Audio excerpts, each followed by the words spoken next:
मनुष्य के जीवन में अशांति परेशानियां तब शुरू हो जाते हैं जब मनुष्य के जीवन में सत्संग नहीं होता। मनुष्य अपने जीवन को जीता चला जाता है, लेकिन इस बारे में वो कभी नहीं सोचता कि जीवन को कैसे जीना चाहिए। मनुष्य ने धन कमा लिया, मकान बना लिया, शादी कर ली, घर परिवार बच्चे सब हो गए, लेकिन ये सब किस काम का।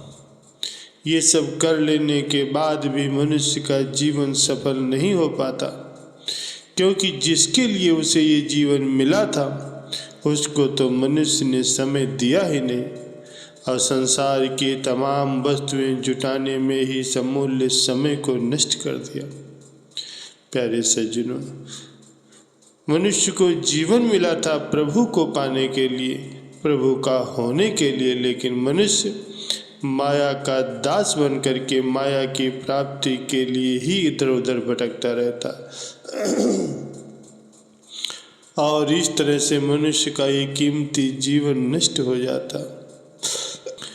जिस अनमोल रतन मानव जीवन को पाने के लिए देवता लोग भी तरसते हैं, उस जीवन को मनुष्य व्यर्थ में ही गंवा देता। देवता लोगों के पास भोगों की कोई कमी नहीं है, लेकिन फिर भी देवता लोग मनुष्य जीवन पाना चाहते हैं, क्योंकि मनुष्य देह पाकर के ही भक्ति का पूर्ण आनंद और भगवान की प्राप्ति अर्थात हरि कृपा से सत्संग का सानिध्य मिलता है। संतों के संग से मिलने वाला आनंद तो वैकुंठ में भी दुर्लभ। परम संत श्री कबीर साहब जी कहते हैं कि राम बुलावा भेजिया, दिया कबीरा रोय, जो सुख साधु संग में सो वैकुंठ न हो। श्री रामचरितमानस में भी वर्णन आया है कि तात स्वर्ग अपवर्ग सुख, धैर्य तुला एक अंग, तूल न ताहि सकल मिल, जो सुख लव सत्संग। हे तात, स्वर्ग और मोक्ष के सभी सुखों को तराजू के एक पल्ले में रखा जाए तो भी वे सभी सुख मिलकर के भी दूसरे पल्ले में रखे गए उस सुख की बराबरी नहीं कर सकते जो क्षण मात्र के सत्संग से मिलता है। सत्संग की बहुत बड़ी महिमा गाई गई। सत्संग तो वो दर्पण है जो मनुष्य के चरित्र को दिखाता है और साथ ही साथ चरित्र को सुधारता भी। सत्संग से मनुष्य को जीवन जीने का तरीका पता चलता है। सत्संग से ही मनुष्य को अपने वास्तविक कर्तव्य का पता चलता है। श्री रामचरितमानस में कहा गया है कि सत्य संगत मुद मंगल मूला, सोई फल सिद्ध सब साधन फूला। अर्थात सत्संग सभी मंगलों का मूल है। जैसे फूल से फल, फल से बीज और बीज से वृक्ष होता है, उसी प्रकार से सत्संग से विवेक जागृत होता। अब विवेक जागृत होने के बाद भगवान से प्रेम होता और फिर प्रेम से ही प्रभु की प्राप्ति होती है। इसीलिए कहा गया है कि जिन प्रेम की ओत नहीं प्रभु पायो।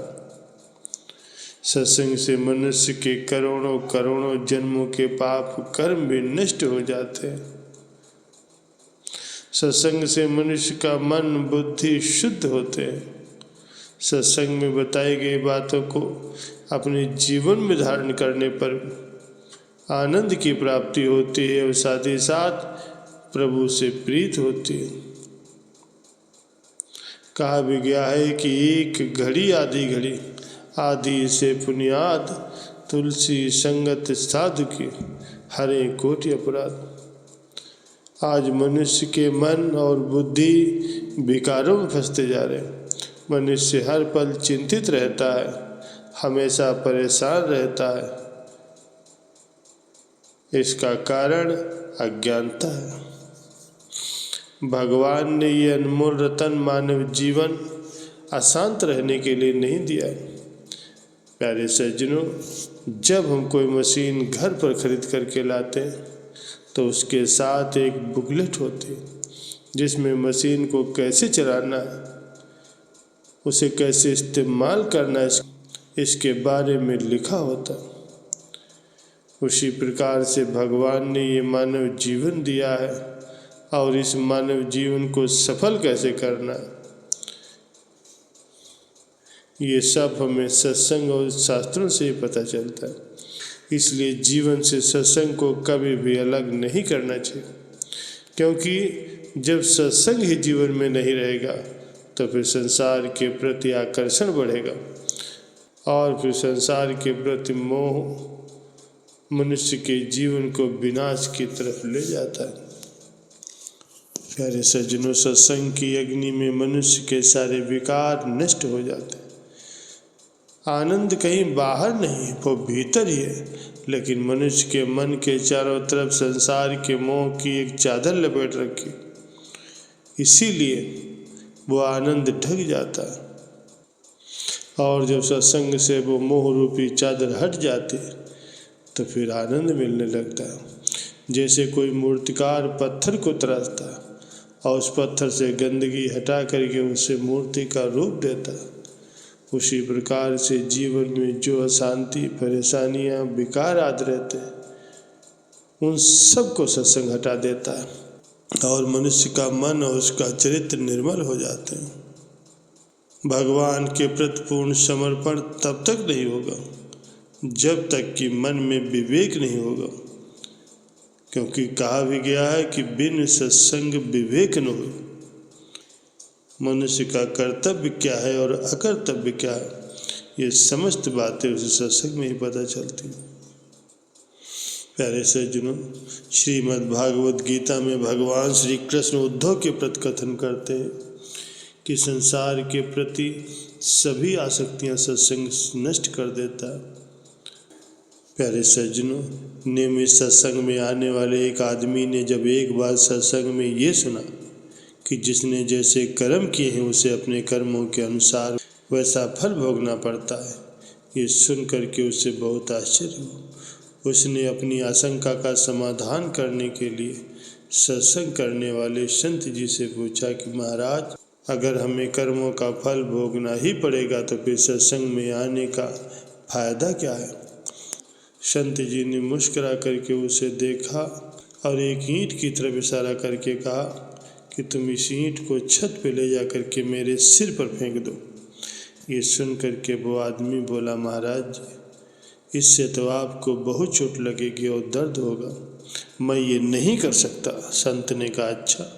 फिर उसी ईंट के भार के बराबर रुई का एक गट्ठा बांध करके दिया और कहा, अब इसे ले जा करके मेरे सिर पर फेंकने से भी क्या मुझे चोट लगेगी।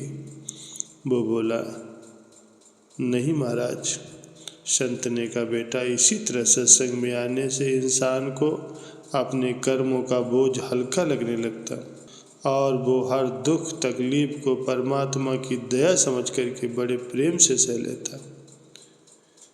सत्संग में आने से इंसान का मन निर्मल होता है और वो मोह माया के चक्कर में होने वाले पापों से भी बच जाता है और अपने सद्गुरु की मौज में चलता हुआ एक दिन अपने निज घर अर्थात सतलोक पहुंच जाता है, जहाँ पर केवल सुख ही सुख है।